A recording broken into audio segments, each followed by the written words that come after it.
Haiwezekani. Power. People.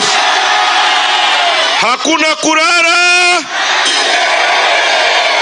paka kieleweke. Sawa sawa. Ndugu zangu viongozi, Mheshimiwa makamu mwenyekiti wa vijana, naibu katibu mkuu wa wazee, ndugu yangu Hamidi Mfalingundi, katibu wa mkoa na viongozi wengine wote wa kitaifa na kanda, viongozi wa wilaya, viongozi wa kata, wananchi, tunawashukuru sana kwa kuja kutusikiliza. Tumekuja kwenu Iringa hapa kwa mara ya kwanza tangu yalipotokea mauaji ya kutisha mabaya katika historia ya nchi hii ya tarehe 29 mwezi wa 10. Na kwa sababu hatujaja hapa Iringa, tuchukue muda kidogo wa dakika moja kuwakumbuka wale wenzetu wote waliopoteza maisha yao wakipigania mabadiliko ya nchi yetu.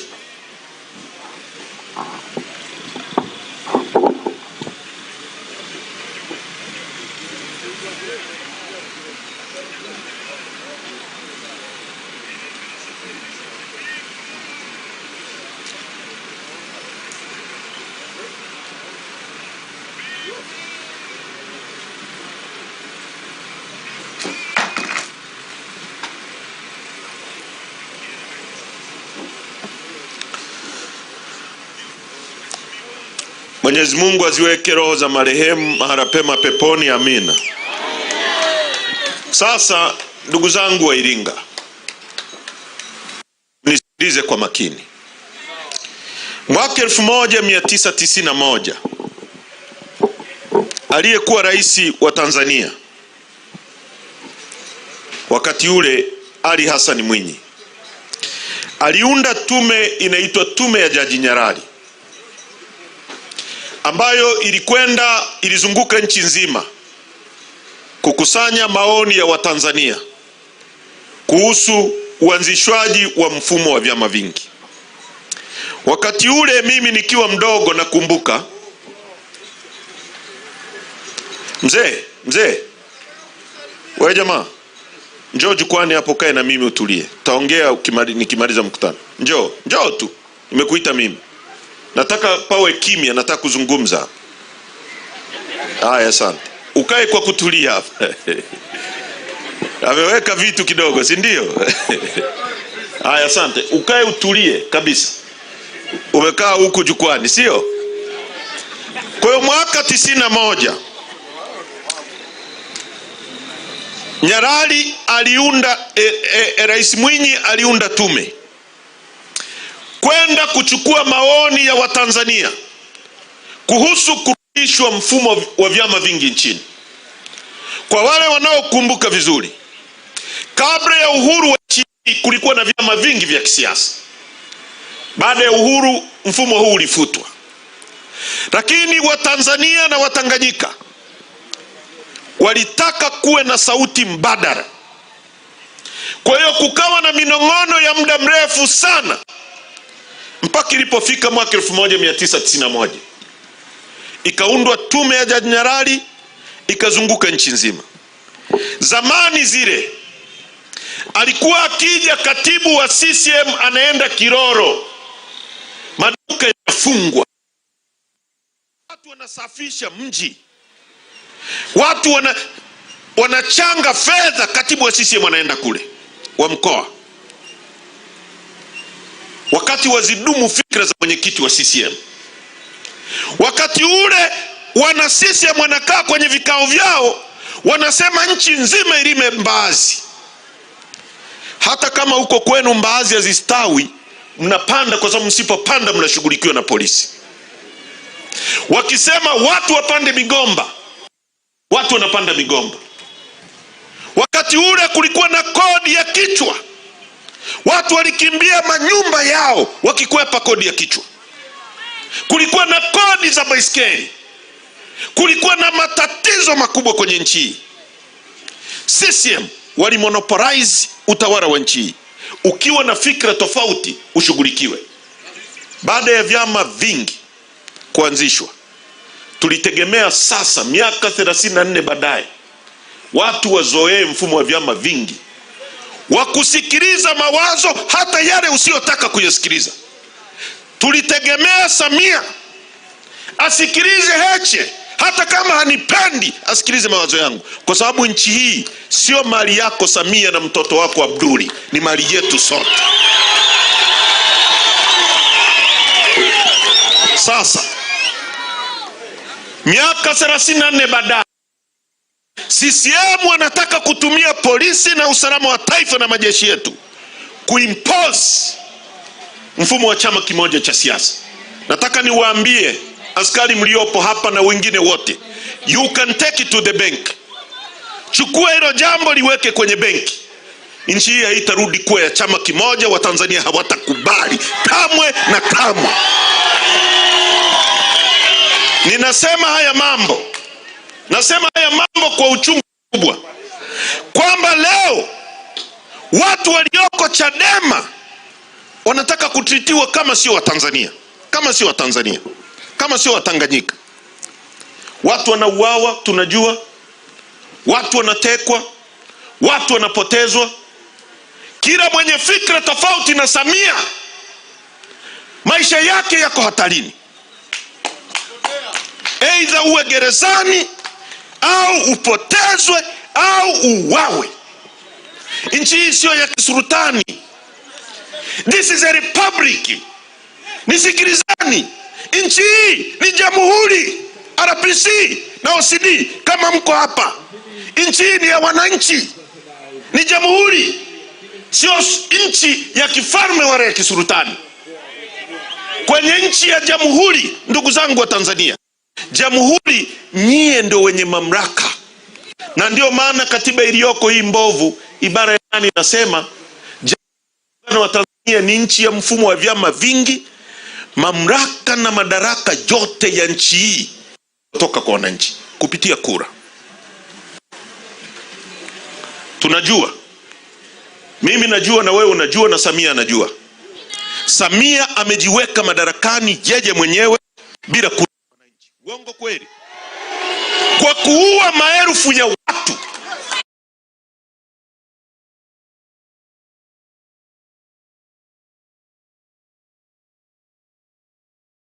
Wamefanya coup d'etat, kupindua mawazo ya wananchi na maamuzi ya wananchi. Sasa leo wanataka kuihujumu Chadema na kuifuta Chadema. Mnisikilize. Mambo yanayotokea hayatokei kwa bahati mbaya. Tulipochaguliwa mimi na Tundu Lissu kuongoza chama hiki,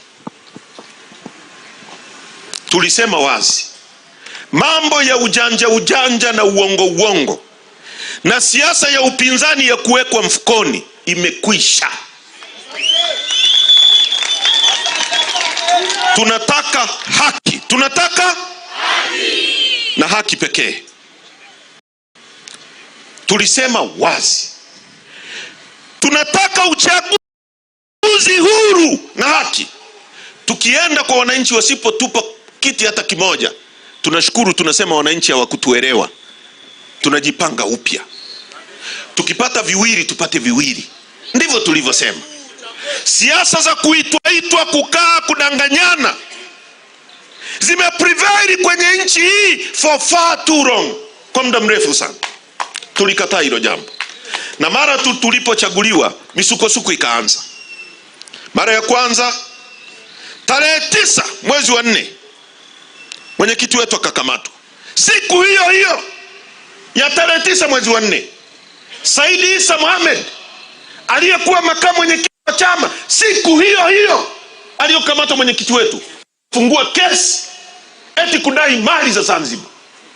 Siku hiyo hiyo. What a coincidence! Hiyo ni coincidence ya aina gani? Mama Kom, marehemu Mama Kom amekiri mbele yetu na akaandika affidavit kwamba Sisti Nyahoza, msajili msaidizi wa vyama, alikuwa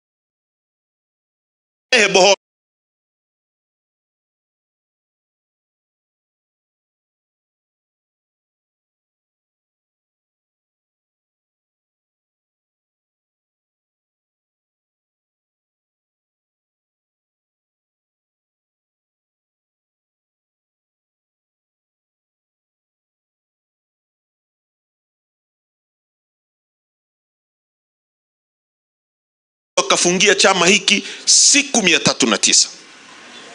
Lakini vile vile wakamkamata mwenyekiti wetu wa chama, wamemweka ndani kwa kesi ya uongo siku 430 leo tunavyozungumza.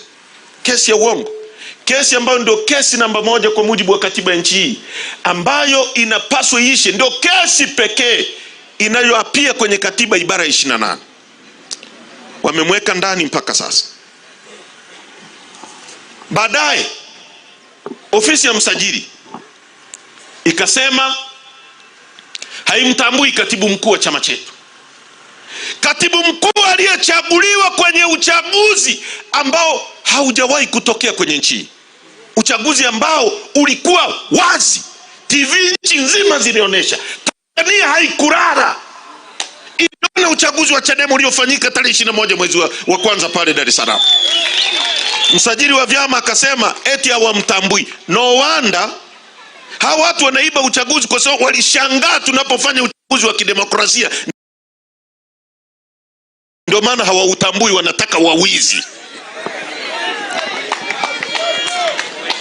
Akasema hatambui wajumbe wa kamati kuu, akasema hatambui mwanasheria mkuu wa chama, hatambui manaibu katibu mkuu.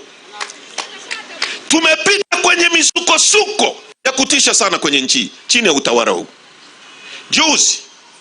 Juzi naibu katibu mkuu wetu alinyang'anywa passport yake, anaitwa Amani Gorugwa. Juzi ilikuwa tarehe 9 tukiwa ofisini makao makuu. Amani akaniambia kuhusu hilo jambo na akanisihi nimpigie mtu anaitwa Mafwere ambaye ndio ana hiyo.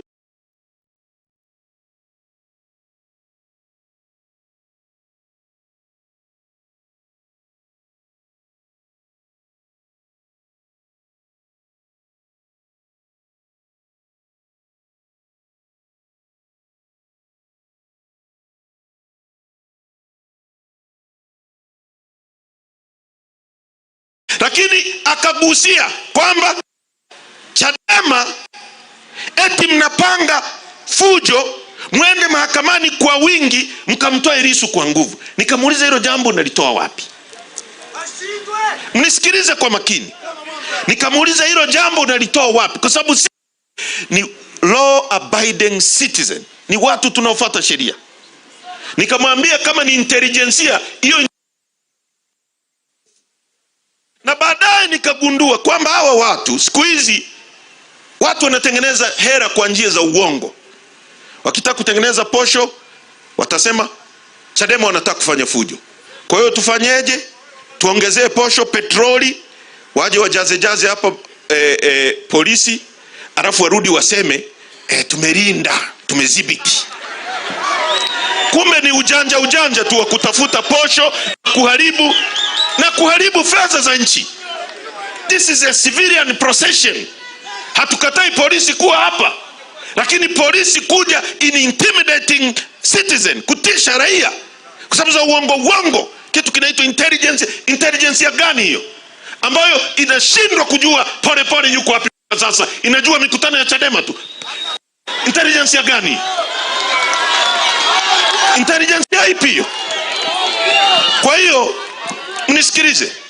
Nikamwambia Mafwere, hayo mambo ni ya kwenu, mnaunda ili mtengeneze namna ya kupata posho. Na kweli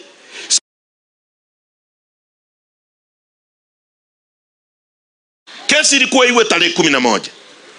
Matokeo yake kesi ya mwenyekiti jioni, tunajua kesho tarehe 10 tunaambiwa summons, kesi imesogezwa mbele. Mtu ambaye amekaa gerezani kwa siku 400. Kumbe kule gerezani wamempelekea mwenyekiti Lissu barua, wanamwambia tuletee majina ya watu 40 kutoka Chadema watakaoingia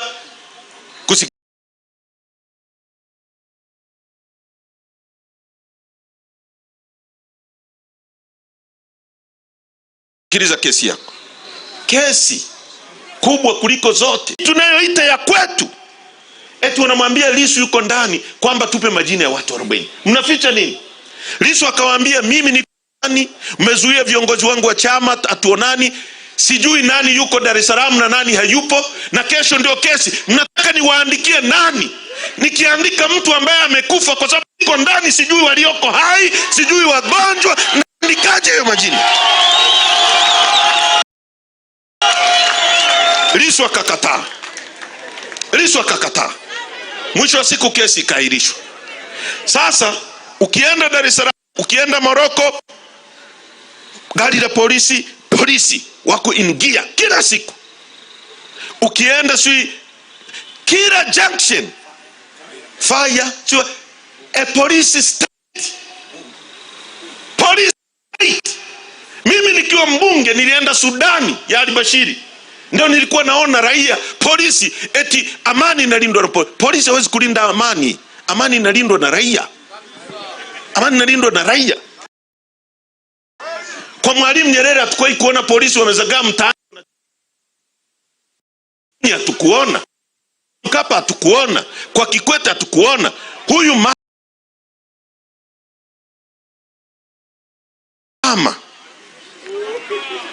anataka kulinda nchi yetu hii kwa kutisha watu, kila mtu aogope. Sisi wengine tumekataa kuogopa. Tumekataa kuogopa. Hatutakubali. Sasa ndugu zangu,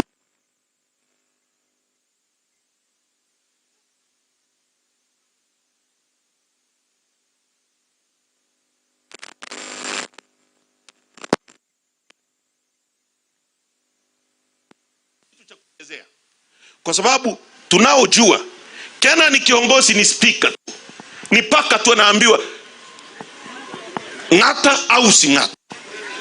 Kama ametoka kuzungumza, kuna waliomtuma kufanya hivyo. Wamefungia chama chetu siku 309 tukifanya mkutano. Tulipotoka moto ndio huu hapa.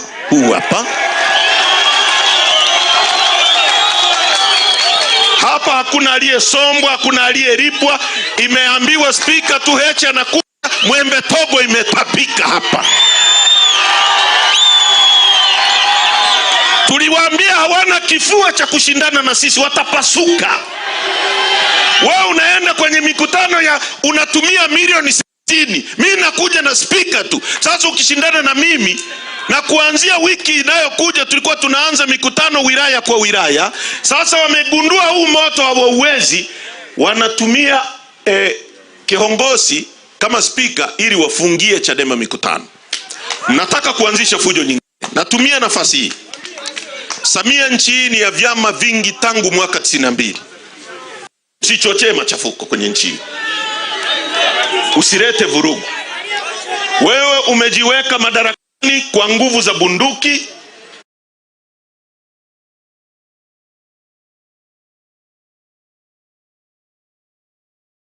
Jitokeza. Ni kazi ngapi? 2 tu. Moja, free Tundu Lissu. Lissu awe huru. Ya pili, maswara si ya nini na nini. Ndio maana hata waandishi waliponiuliza, mimi Msigwa huyu alikuwa rafiki yangu sana, baadaye akawa adui yangu kidogo. Amerudi ndio naanza kumzoea kidogo. Hata waandishi waliponiuliza kuhusu Msigwa, nimewaambia atajitetea mwenyewe. Agenda ya chama chetu ni ngapi? Free Tundu Lissu, katiba mpya, full stop. Na tuna sababu kwa nini tunayataka hayo, nitaeleza. Hilo ni la kwanza nitaka niliseme. Anachokisema kiongozi, kifua chao kinataka kupasuka. Huu moto tunaowapelekea sio wa kitoto.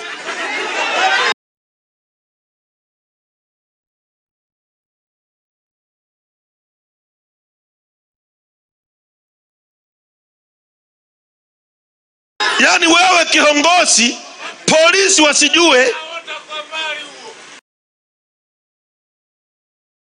napangia hiyo fujo wapi? Huu mkutano wa hadhara ni fujo hii? Waliofanya fujo ni wale watu walioua watu ili wajitangaze kwenye uchaguzi ambao hawakushinda wala hawakuchaguliwa. Hao ndio wanafanya fujo kwa Tanzania. Sisi ni chama cha amani na ni chama cha haki. Kwa hilo la kwanza, ndugu zangu, nilitaka niliseme na mnielewe. Hatutakubali, narudia, hatutakubali. Hivi vitisho vimekuwa too much. Tukigeuka kila kauli tunayoifanya msajili anaikagua. Tukisema hivi barua ya msajili, tukigeuka hivi msajili, tukigeuka kiongozi, tukigeuka Mafuere. Mnataka nini? Mnataka nini kwenye Chadema? Mlitegemea hivi vyama ni vile vyama vya mfukoni mnavyo remote? Hii ni wakati mwingine. Huu ni wakati wa Tundu Lissu. Huu sio wakati wa kuchezea nchi hii, ni wakati wa mabadiliko. Jambo la pili. Kilichotokea tarehe 29 ni mauaji yaliyopangwa, na yalipangwa na yule mtu aliyesema majeshi wajiandae kwenye uchaguzi. Huyo ndiye anajua. Ni tendo la kiraia, halihusishi majeshi, linahusisha wananchi kufanya demonstration ya haki ya kuchagua na kuchaguliwa. Majeshi na Umoja wa Afrika ulisema Tanzania hakukuwa na uchaguzi. Uongo kweli? Thabo Mbeki Foundation imesema hakukuwa na uchaguzi, na wengine wote wanaopigania haki wamesema hakukuwa na uchaguzi. Sasa mtu aliyesema hakutakuwa na nyinyi wala nywanyanywa alikuwa anamaanisha nini?